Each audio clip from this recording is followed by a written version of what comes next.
welcome back to another episode of the G&A podcast.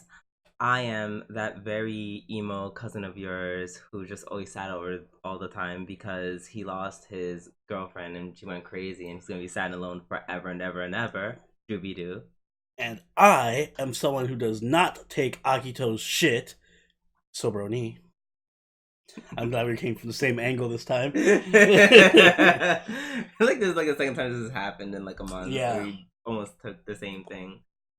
Either way, welcome back to the podcast, where we talk about animus and mangoes. And this week, like most of this season, has been another wonderful week of anime. Yeah, pretty good week. Pretty strong week. I would say so. I think this is like the part I would look forward to when they get like when they're done with like, the introductory stuff. Midway through the season. And yeah, they're midway, and then we're just all like in the oomph. Yeah.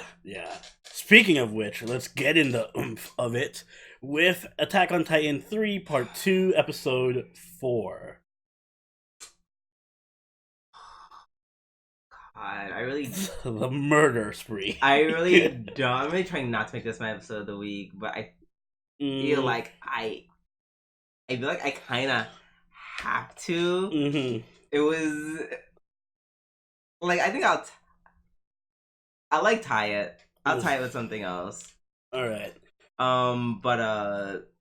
Yes, this is tied for episode of the week only because I don't think there's one anime that like just put me over the edge, despite everything I just said about this being an amazing week. Yeah. Like, they were just all good. They were just all really good. Really good. Nothing crazy, but all good. They were all really good. Yeah, this is probably the most hype of the shows. The only reason... Well, my big moment of this show is I'm so glad... This guy, Erwin, is like the biggest speech. He's like... What was that movie? Braveheart? Yeah. He has like so many Braveheart speeches in these couple seasons. And his epic speech at the end of this episode was fucking great. It was so good. It was so good. Him realizing that he was like, "Ah, shit, I'm gonna have to die, and we're all gonna have to die. That's literally the only way this works. Yeah, we're all gonna get killed anyway." So, and he got pelted through the chest through the side, yeah, with a rock. I'm betting on him still being alive. Nah, he's definitely. They kill off so many. But they don't kill him. Remember when he got his arm bitten off by one of the Titans like last season? Okay, so what? People get injured and then they die. A hit through the side is something you can live. If they wanted him dead, they would have thrown him like through his head. His head would have exploded or something. I feel like he's gonna get hit, knocked off his horse, and still live, and then die later on. Yeah, like he's. Like, when I say die, I mean he's going to die from his injury. I don't think he's going to heal from this. I don't think he's coming back from this. Alright, well, yeah, I'll say he'll die from this injury in maybe, like, an episode or two. Oh, okay, that's fair. But everyone else is definitely dead. Yo, this Gorilla Titan is just fucking throwing shrapnel everywhere, literally massacring everyone. He's throwing debris. He's crushing up the rocks and making it into, like, a mound of, like, hard like debris and rocks and stuff, and then just chucks it at the people, and then it comes undone, and then like it's just flying rocks, explodes everywhere. Yeah, well, I love the way that they did it too. Like you can clearly see like all the red everywhere. It's like the mist of red blood. Yeah, oh my and, God. The that destruction. I'm actually curious because they did make references to baseball. They did. He was like, "I'm trying to go for a perfect game," and I was like. And he did do like the baseball pitch. Yeah, so I'm just like, baseball exist? Is this whatchamacallit? M. Night Shyamalan's version of what was that movie? The Village? Sure, I didn't see The Village. Where they're all like in this village and they're all like, "Oh, there's a monster outside the village and we're not allowed to leave the village." And it's like mid 1500s time, and then one of the kids leaves the village, and of course M. Night Shyamalan movie. So the kids leave the village and it's like modern day, and the twist is like, it's been modern day the whole time. They were just inside a village and they didn't know. It was like an Amish community. So I'm wondering if that's this, or it's like, hey, all the Titans are living in modern times, and this wall where you guys live is full of people stuck in the Dark Ages. Or maybe this was after. Maybe we already existed. Our time came and went, and then something happened. And there's like Titans left. or Or, like, Titans came. Yeah. And he was one of the first Titans but he came from our time. For some reason, he's just not dead. That could be the case. So it's like a I Am Legend situation. I don't know why I'm comparing all of these scenarios to movies, but we're going with either I Am Legend or The Village. One of those two scenarios. Another movie I haven't seen, so sure. Other than that, this was a great tense episode. I love the way that they're trying to fight the Colossal Titan and nothing is working. Yeah, like just everything seems hopeless from every angle. Mm-hmm. Like they were really trying to like set that in. There was like, no, everything they're doing is going wrong. Oh, Reiner's alive, by the way. Mm-hmm. Reiner's still everything that went wrong just happened all at once. Yeah. Reiner shows up at the end. Eren is knocked out. Like I'm waiting for like a Darth Vader to suddenly show up with like Palpatine or something. Like can't get any worse right now. The feeling of hopelessness was well captured in this episode. Yeah, I would say so. And yeah, I definitely see this being like the one arc of the season. It's only 10 episodes, so. But it's part 2 of season 3. So. Yeah. Just saying. It was a great episode. Mm-hmm. I almost gave it episode of the week, but I did not. You know why? Why? Because our next show, Carole and Tuesday. Also my episode of the week. Whoa, what a shocker. Carole and Tuesday episode 6. I'm not gonna lie. Well, it was... I know why. I can imagine why. For one reason, it was your episode of the week. Besides the fact that it was just a great episode. But then... Secondly, just Space Beyonce. Yeah, this was literally Space Beyonce's episode.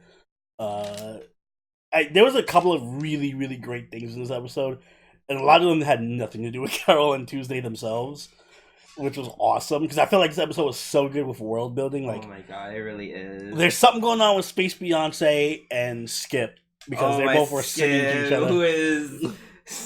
Who is Space Miguel? Yeah, he's built like Mr. T, but he has a voice like Miguel. And oh my god, yeah, he sounds so good. I was just like, what the fuck? I had to listen to that scene multiple times because like the first time I heard it, I couldn't appreciate the song because of like the imagery and like this guy looks like he's no, it does giant. Not match up at all. No, like it was horrible, but the song was very, very nice. A very good song. Very nice song. Well, funny enough, she called herself Crystal, and she is clearly a black woman. You know who I thought they were making a reference to, which would have blown my mind? Who? Crystal K. I have no idea who that is. Crystal K, she's basically a J-pop artist who was around the same time as Boa. Mm-hmm. Like, they were both popular around the same time, and yeah, she's well known, just like Boa. Well, no, not even. No, Crystal K is Japanese. Mm-hmm. But, like, she's a hafu, so she clearly does not look Japanese or Asian. So, like, that was, like, a huge thing with her. And you thought it was a reference to that? I feel like you're in, well, maybe not too obscure, because they are Japanese people making the... I know. I feel like that. It's, like, because she is Japanese and this is an anime, like... in any other case, you could say that to me, you just be thinking too much about it. But it's just like, she's black and her name is Crystal. And there's a black woman named Crystal K, the J-pop artist. So, I don't know. That's pretty cool. If they did do that, that's amazing. That was good on them. Yeah. I feel like I wouldn't put it past them. I wouldn't, but they've been leaning so heavily on, like, traditionally, like, American like singers and pop singers. And Justin Timberlake. Yeah, so I'm going with that Beyonce comparison, or maybe somebody like I think it's Beyonce. Yeah. And maybe for them it's just like a reference that they don't say, but they just show it. Oh yeah, her whole like aesthetic look and design looks a lot like Beyonce. They did mirror Beyonce like a lot. Like, I mean, if Beyonce existed 100 years from now, that's exactly what she would. Exactly. I mean, they like in her visual. They captured the Beyonce. And the performance, I'll say 50-50 because it's more. It was a lot poppy. It was a lot more poppy. Yeah, but it was like it was so grand and everything's shining and beautiful and I love that. I love the fucking I bird was flying like, and a everything. bird flying. I'm like, this is literally Homecoming in space. That was the best song in the episode, and probably one of my favorite songs of the series so far. Yeah. I love the way that they contrasted it with like the professional singers, like even Skip and Crystal. Like their songs were so like high budget and like wow, and then Carole and Tuesdays were just like we're just kind of singing songs in this pitch, which I don't think they used before. Yeah. Which is very weird. Did you notice they didn't sing it the same way? No, they sang it rushed because people were throwing garbage. That's another thing that like made me like love the episode. It was because it was just really rough watching them. Mm-hmm. I'm glad it wasn't cliche too. Yeah, where there was like, oh my god, we love them. We're great.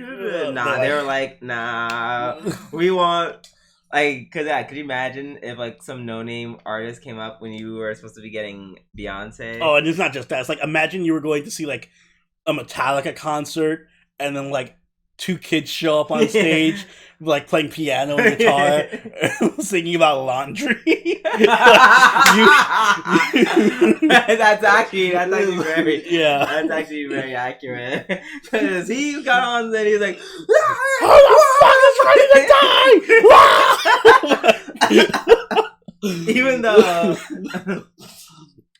even though he definitely.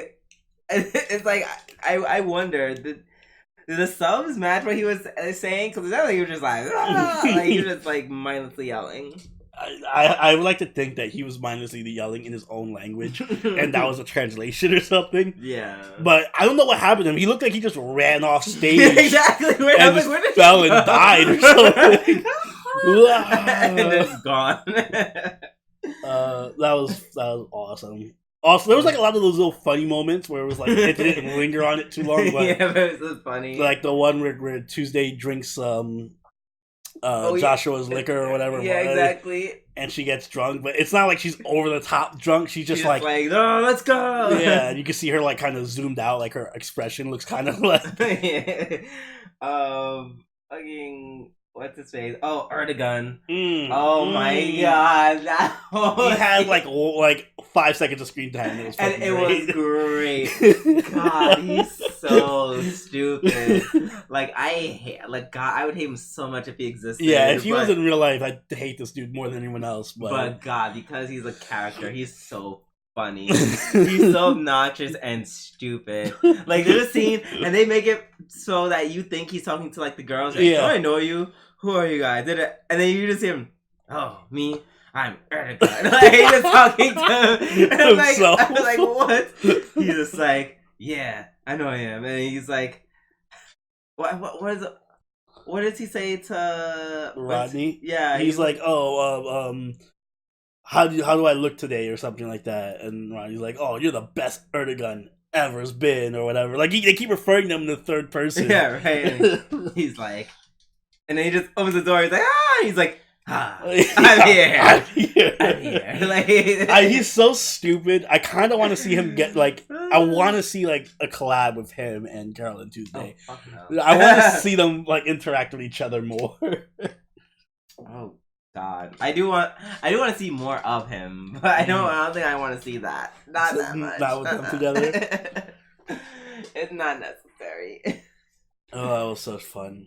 And yeah, the world building was great. I am so interested in Crystal and Skip's relationship and all that stuff now. Yeah.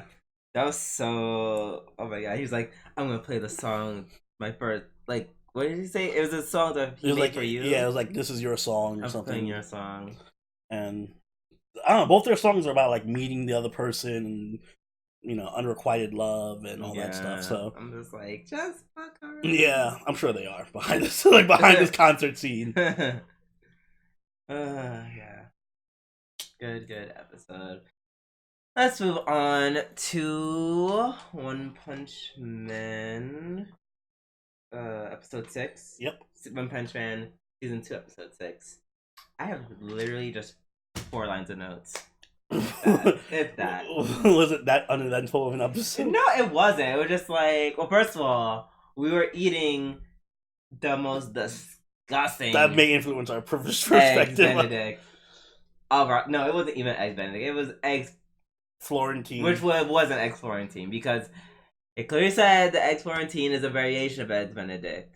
It said it was eggs Benedict, but basically it's with big spinach. on spinach. So it should have been the same thing, but it was so bad. It was really so bad. That was was not horrible. It was. I still don't know what sauce they put on it. It was like a watery, some weird watery white sauce that wasn't even on top of the eggs. It was on the bottom, and with some kind of feta cheese. Yeah, which was not necessary. I just wanted fucking hollandaise sauce. That's all I wanted.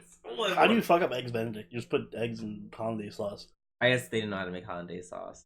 It took them like an hour because they got it wrong before. I'm telling you, the eggs weren't even poached correctly. Like it was like this much yolk. It was like literally almost no yolk. Yeah, in the middle. Very disappointing. I literally took a bite and I was like, "All right, I'm not having this. I'm not eating this." Ugh. Anyways. Yeah, so about One Punch Man. That makes sense. Just a lot of cool fighting. I like the scene with Blizzard and Tornado together. Oh yeah. I like the relationship. It's like kind of like she's taking care of her as a older sister, even though isn't she the younger sister? No, she is the older sister. Yeah, she's just a lolly. Yeah. I like the way she's like clearly overly protective because she's like, oh, Blizzard was like, anytime I'm hurt, my sister knows. Yeah. And just shows up and like kills 1 million people on the way there. And I like how even when she's like chastising her in a condescending way, it's not like she's shitting on her ability per se. Yeah. She's just saying, hey, your lackeys are getting in the way. Not you, but your lackeys are getting in the way. So take care of that. It's on the run off or something. She strikes me as like an overprotective sister, which is cute. Makes me like her more. Yeah, like she's not just like I was expecting her to be like overtly bitchy towards her. Oh, it's the screw up loser who's not as good as me. Because it's funny because she is like that with everyone else. Exactly. She's like, oh, weaklings. Yeah. Yeah, she's not that with her sister at all, which I think is really cool. I really like that part of the episode. Mm-hmm. Also hope that means we see more of her in this arc. Like, is she going to run into Garo? I actually want to see that. If she runs into Garo. I'm not sure if I would. Wouldn't that be literally kind of like... How would he counter that? I know, I feel like she'd fuck him up. Like, she would just float up and be like, you would just like pick him up and just toss him across the city. Who's your martial arts now? yeah, martial arts man out of this ass.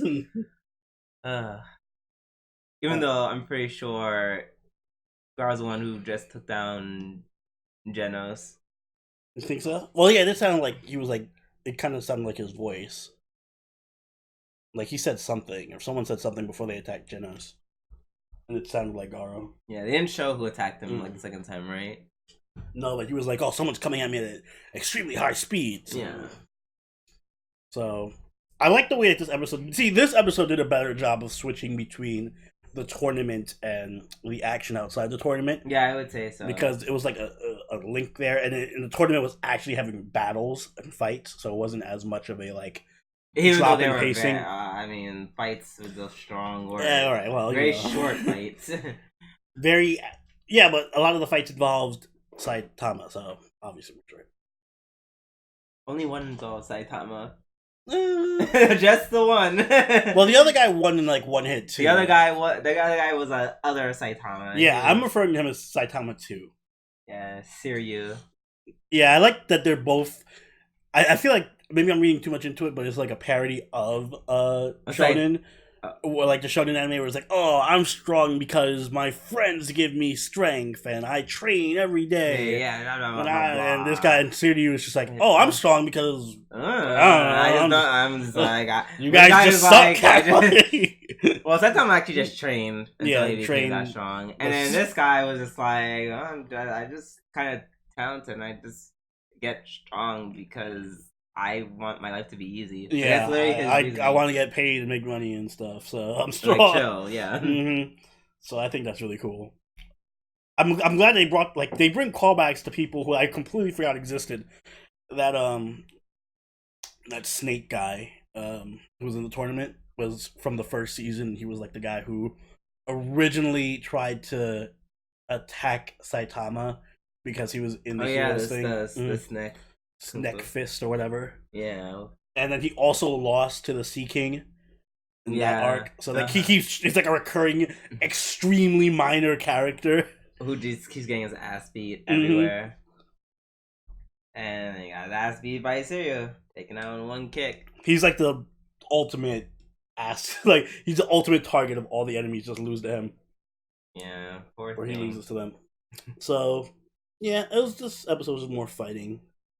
Kind of want to see Garo show up in the tournament. I'm figuring that's gonna happen. Garo just shows up in the tournament. Yeah, isn't he there already? He's in that area, and he doesn't seem to care about the monsters. So yeah, I assume he's just gonna show up in the tournament and be like, "I'm gonna fight the strongest person in this tournament," and then lose to Saitama again. His ass kicked by Saitama. That was so sad. Like, imagine he's like so deadly to like so many other people, and Saitama literally just took him out in one hit. I mean, that's the device called One Punch Man, but we're just like, oh. I'm just saying the last. I don't know. In my mind, I'm just like wondering what power creep is he going to go through. Like, how he's gonna power creep on Saitama to the point where they can have an actual fight? I don't think they will. I really don't. It's looking like some other actual strong opponent. Like, he's gonna have to fight someone else, and then Saitama.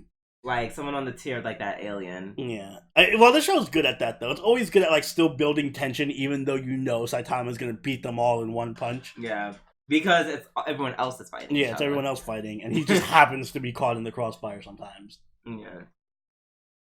But yeah, same old with One Punch Man. So let's move on to.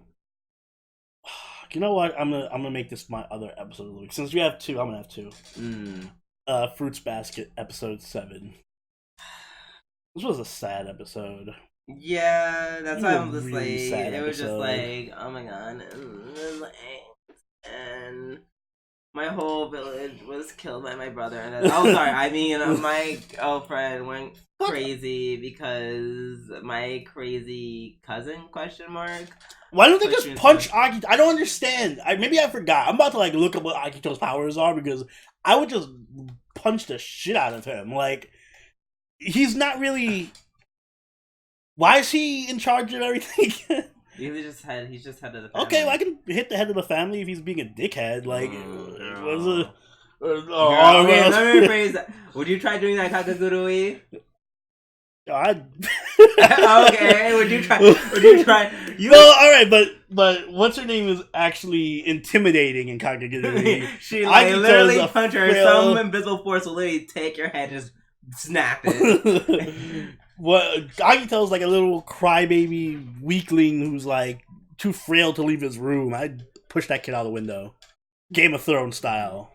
Well, first of all, Akito has went through some shit. Well, fuck him. He doesn't have right to be a dickhead. It's like to the point where like I don't think Katori would just be like, I totally forgive Akito for blinding me in my eye, like, cause some dark shit happened to Akito, and I'm just like, I don't care if you literally throw glass, push me into a mirror and cut my eye, and then try to actually succeed in ruining my marriage and preventing me from getting married to somebody I love, and then make her go crazy, and then make me erase her memories. I don't care what he went through. I'm punching him in the face.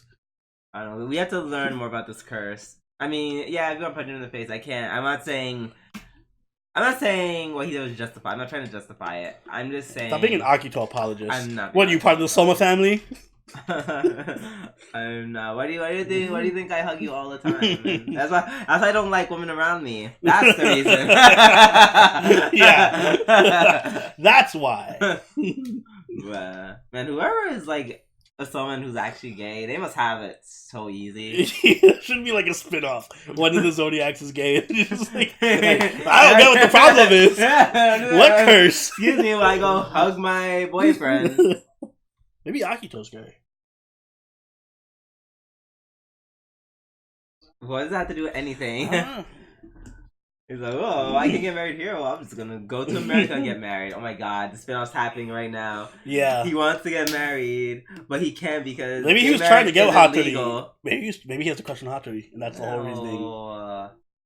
Yeah, also, it also makes me very uncomfortable how, First like, off, they're all related to each other. They're all in the Soma clan. Yeah, like the girl that got memory erased, like, she's in the Soma clan, and I'm just like, oh, so you banging your distant cousin? I'm like, no. Yeah, but no. She probably married her other distant you remember cousin. Yeah, she's down and engage her other cousin, like. So they just all intermarry in their little sanctum city, I guess, because you're not allowed to bring in outsiders. So I guess, but it's just like, oh, it's so gross. And then apparently there's like someone's like from outside the village, so it's like, it's like you're distant. Yeah. Distant. Also, that scene where she's like walking behind him and she's like, "Oh, I'm getting married." That crushed me. I felt so horrible for Hatori there. Even though he was like, "Oh, I'm so happy she's happy." Yeah, I know. Realistically, that hurt my soul. Yeah, that was because in the back of my mind, I was thinking, you know what's gonna happen is at the end of the show, they're gonna find some way to go over the curse or something, and they're gonna get back together and blah blah blah. No. Nope, Hatori's just doomed to not ever be with anybody, I guess. I'll just not be with her. Oh, don't worry. You'll find another cousin, Akito. Yeah. I mean, Akito. You'll find another one, Hatori. Marry one of your other cousins. Rip Soma family. Indeed. Oh my god, I hope Toru I want that gay spinoff now. I want that'd be Toru to so good. Like, literally, wants to get married, but he can't because it's not legal in Japan. Wants to go to the U.S. To get married. Well, then Akito was just like, you belong to me. I will give this show, like, we never gave a show a 10 out of 10, did we? What? Like, on our ratings for that? No, I don't think so. I think the closest was, like, Violet Evergarden, like 9.5. Yeah. If Toru punches Akito, I'm giving this show a 10 out of 10. Okay, it's not happening, so I guess if Toru punches Akito, it's getting a 10 out of 10. Mark my words. That's not happening. She hardly hurts anyone. This is her character development arc, though. This is how she learns to hate. This is all it's all leading to. Yeah, so she'll end up essentially just like the Mad Queen. At the end of it, that's burn it! Burn the whole village. She rides in on Hatori, her dragon. And she literally just goes around just killing all the Somas. Every person of the Zodiac. Just kills someone. Kills everyone except for like freaking Yuki and Kyo and Shigure. Yeah, then it'll definitely get 11 out of 10. Oh god. Let's move on to not so 10 out of 10 series for Drew. Senko-san, episode 6. I enjoyed this episode. I think this was a really nice, fun episode. I think it had a lot more comedy. Like, for some reason, it went heavy on the like references and parodies this episode. Oh yeah, like so many references. I really like the parodies of like the things that exist in like our life. Like the quote unquote realism in this episode was like very much there. And I think they put it in there just like to show the contrast between like the fact that these Fox Lords have been like existing in like the ancient times and then now in the modern times, and like they're like trying to adapt. Yeah, it's showing how Senko doesn't really get. She's more simple, but then Shiro, she's very easy to adapt to the point where she's like playing games and playing super fluff bros melee. Melee specifically. It was melee specifically. Yeah, that the PS4 ripoff. Yeah, there was that. You know what I do? I really Dr. Vinegar. Oh, that's the worst, disgusting. The worst thing in the episode. That's so bad. Oh, so gross. What I did is I like their characters. Like Senko is very much motherly, and she's very like it exudes from her. Like everything she does is motherly, and she takes care of her neighbors and all that. But Shiro specifically, she's just like a child. Yeah, but she feels like a genuine child. She doesn't feel too tsundere or forced or anything. Like, she has her moments where she's like super adorable, and then she's like super arrogant sometimes, or like where she keeps selfishness with her eating the ohagis over and over and over again. Exactly. So she just feels like a real kid to me. Which I like, yeah. She feels like a very like well put together character. Yeah. As opposed to like a trope. Yeah. So loving that. Let's see. Nope, this is the wrong anime. Why am I looking at that one? You're reading notes from like what? Benkyou? Yeah, literally. I was be like, what? Whoa, Nan Uraka. Marking territory. I know she's a fox, but oh yeah, who is it? Oh yeah, I made the joke. I think I made the joke that either it was a neighbor or someone else is like a confirmed furry. Oh yeah, the main character is pretty much a furry.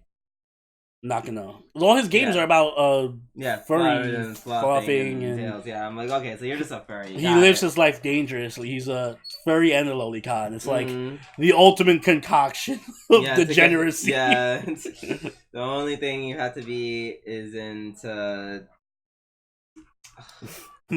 vor? Question mark? I mean, they are like fox spirits. I guess they can maybe eat them. Sure. I think I forgot what vor is. Is that like blood play or? That's like when you eat somebody. Oh.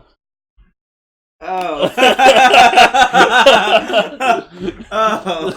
It's a more extreme version of blood play. Oh, so like cannibalism. So yeah, like cannibalism. Why do we name it something different than just cannibalism? That's literally what it is. Yeah, well, don't be kink shaming. Because that's like eating someone, yeah. He is just a furry lolicon vor fetishist, alright? Don't judge him. Oh.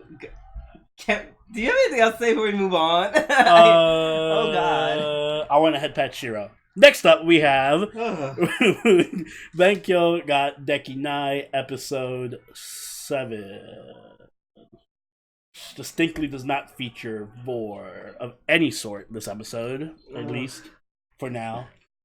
Stop putting it out there in the universe. Thank you. Please and thank you. So, the first skit was pretty funny. It was like decent amount of this is actually all. Was it like this was Fumino? It was like a Fumino episode all the way through. There was hardly any other. I don't think Uraka had like one line. Yeah, like literally where she's looking for Yuiga. Yeah, and that's it. Oh, the sensei had a sensei a portion of the episode. Yeah, the two people who never had any parts.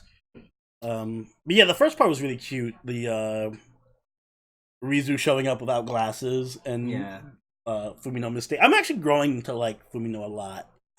Because I kind of like her role as just like clumsy, like this clumsy person, but she happens to know everything and she's better at reading the situation than the other characters are. Oh yeah, like that. Sorry for that. That's what sells me for like Fumino. Like she's just more intuitive, and then she gets but because she's so intuitive, she gets caught up in these situations, or she ends up overthinking about it. Which is where it ends up biting her in the butt. And it's kind of funny because I was just saying it out to myself in my head, but it kind of fits where her problem is academically. Like she's intuitive and like emotional, like she can sense emotions and stuff. That's why she's so good at literature. But then she sucks at actual problem solving. So it fits her character. Yeah. That's actually a really great point. So I thought that was really nice touch on her character development. I really did like Kurisu though. Like they gave her a lot of development. My only thing with her is that I wish that like her cool demeanor was like actually not like a facade. Like it was actually there. That would give me so many points with her. Yeah, like if she was just a cool person. Like it's cool kind of tsundere. Because they don't really have No, she is a tsundere. She is somewhat. But it's like... Or just like a cool character who's like just slightly clumsy or... Yeah. You know, not upfront with her feelings. But no, she's pretty much just a... It's just like the whole thing is a facade. Yeah, exactly. Her house was a mess. I loved her line though. Her line at the end where he was like, "Oh, don't you feel bad? Strange having a man over your house." And then she's like, "Oh, you can say that again when you're 10 years older." I was like, "Oh, yes, yes." Read him, drag him, remind him that he is just a little boy. But then it reminded me of that show that shall not be named from last season. Ah. Yeah. It's a very similar line to that. What? You're saying like you didn't enjoy it. What are you talking about? Either way. You didn't like domestic Nakano joke? No. All we need is for Kurisu to go down the Hino route. I mean, she's part of the harem, kind of. Mm-hmm. She kind of is now. She's really good in that sense. Although her backstory is very like, oh my god, I was a figure skater, and then my career ended. So therefore, nothing can remain forever. Therefore, I'm really upset. Yeah, her backstory wasn't as fleshed out as it should have been. Yeah, it's like, did you have an injury, or you just not as good, or your parents forced to become bankrupt because they tried to invest so much in your... Like, you see how I'm asking all these questions? I feel like I would say maybe we'll get some of that later, but I'm not sure. I don't feel like... I feel like they could have said it there in the episode. I don't feel like this is the type of show that's going to delve too deep in a character's motivations, so they're going to keep it where it was. But, yeah, they could have went more in depth than that and made us relate more to her character and her reasoning. Yeah. Either way, good episode. I had fun. It still remains a pretty fun anime to watch on a Saturday. Next up, we have oh wow, we're at the end already? We are, it is indeed. Wow. So next up we have Tate no Yuusha. Time flies when you are having fun. Mm-hmm. Tate no Yuusha episode... What episode is it, Drew? It is episode 19. Yes. Perfect. So, we learned the weapon, the BS cheat weapon that the Pope is using. It's basically an item that is the replica of all the... Shield hero weapons. The cardinal weapons. Cardinal weapons, yeah. Excuse me. So they realize this and they're like, oh shit, we're fucked. And Moriyasu is gonna be like, ugh, how dare you? Let's attack. I'm just like, you idiot. Moriyasu is just a gigantic idiot this episode. God, but I didn't mind it as much. Yeah, it was kind of like breathtaking, like how stupid he was. Because I didn't mind it too much because the characters kept just reaffirming them, like, you know you're stupid, right? Like, every character called him stupid this episode, I'm pretty sure. So, Fido was great because literally all of Fido's lines this episode were just, I hate the spear guy, he's fucking stupid. Yeah, and everyone just called him stupid or a hypocrite. Like, and he was like so stupid he didn't even get like the hypocrisy of half the shit he was saying. Yeah. So the Pope guy is clearly this main antagonist for now. I'm kind of shocked that Mine has nothing to do with this. I just feel like she, I don't know, always has some role in causing misery and pain to everyone. No, she doesn't. The only comfort I would get if everyone just got blown away by this Pope right now is that she would be dead. You know what's going to happen is they're going to beat this Pope, and Mine is going to take advantage of it and be like, oh, yes, Moriyasu beat the Pope, and the shield hero is actually tried working. To rape me. Like, yeah. He tried to rape the Pope. We were walking down the street, and here's the shield hero trying to rape the Pope. Thank God Moriyasu saved the day. He saved us all. He beat the Pope and saved the Pope. Yeah. And you know Moriyasu was like, I did? Whoa, I didn't even... Great. Awesome. I didn't even realize it. My favorite thing about this episode is we're literally for like 5 minutes or so where the shield hero just going in on everyone. Where he's like, don't get it twisted. I dislike every one of you, and here's why. I'm going to go down each hero and tell you why you ain't shit. Mm-hmm. And he just goes down each and every single one. That was a beautiful moment in this series. I love how he started with Motoyasu and ended with Motoyasu. Oh man, this is why he's one of my favorite protagonists, because he's just, everything he says and does is just, I love it. There's never a moment where I'm watching and I'm like, that's so stupid, I would never do that, or that's so stupid, it doesn't make any sense. Everything he does makes sense and is completely believable, and he feels like the most real character in a long time, especially in an isekai anime. Yeah, I agree. He's so like good. I love how he's so jaded to the point where I don't think like, even those moments where you assumed that he would be like, all right, we'll team up and we'll beat this guy because like whatever. Like, no, he's like blatantly like still kind of against it. Yeah, he's like, I still hold a grudge. I ain't gonna just forgive you guys for all the bullshit you put me through. Yeah, he literally is like, you guys are all still scum. Mm-hmm. Fuck you all. I'm working with you now so like, we can live. Exactly. And but that's it. I love how like as he's cussing him out, it shows like it pans to Victoria, just like, yeah, so I hope it's working. I hope everything's okay. I hope they're getting along like I asked them to. Mm-hmm. Oh. Yeah, the only hang up I have about this episode is nothing really happened. Yeah. This was just an episode of them being inside of a pit, talking back and forth with the Pope, and randomly attacking him while he blocks it.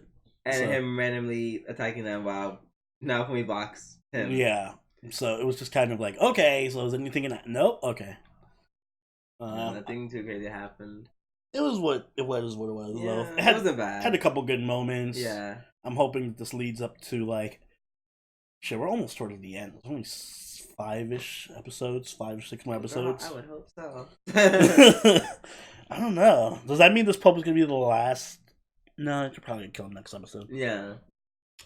Either way, I hope you guys enjoyed this podcast as much as we enjoyed making it. So if you did, make sure you hit that like button and subscribe so that you can catch up with us every single week we release these. Also, you can join the party over on our Discord, chill with us on Twitter and Twitch. And if you want to go the extra mile, you can donate to us on Patreon, like all these lovely patrons on screen right now. And Drew, do you have anything you would like to add? Guys, just like Naofumi, you find that one person that is giving you shit. And you respond to that text. But more importantly, you tell them how you feel. Probably in a constructive way, not like Naofumi at all. Yeah, don't unless they're really shitty people. You have no intention of ever having some kind of relationship with them. Mm-hmm. If they're like Akito, then you should. We should put Naofumi in. That's actually funny because I feel like me and Naofumi, like we were in that spirit this week. Like my shift on Monday, I was definitely there because there's one person came to work the morning shift that no one likes, and I specifically deplore. And then as we were talking, we were all around like in a table, and this is so bitchy. I was telling like some of the new people, I was like, oh yeah, we kind of just all like, because we were just like all shooting the shit and being very like, haha funny with each other, kind of just fucking with one another. And I was like, yeah, no, this is just how we are. We just kind of like mess around with each other. Yeah, we all pretty much like each other, except for him. Yeah. And then I like point at him, and then they're like, oh, and then one girl's like, oh my god, he's like right there, and I'm like, so I don't care, I don't like him, and I hope he knows that. Did that really happen? Yeah, he was literally 2 seats away. You are the Naofumi of this podcast. And then one more. There's a woman who came downstairs carrying trays of glasses. Me and my guard were having a conversation. The guard couldn't see the woman behind her who was carrying the tray, and all of a sudden she's all like, "Hello, excuse me, with the whole neck popping and everything, and I'm just like, everyone's like, oh. And then I was just like, and something clicked in me, and I actually walked away. I was like, I didn't appreciate the attitude, miss. And I just yelled at her, and everyone just looks back at me, and I'm just like, I want some next level shit, but all right. You watch too much Shield Hero. I clearly do. You may not need to watch these 5 episodes. Now Fumi's a bad influence on you, Drew. Clearly. Anywho, this has been Soberoni and Droovy Doo. now Fumi. Later! Bye!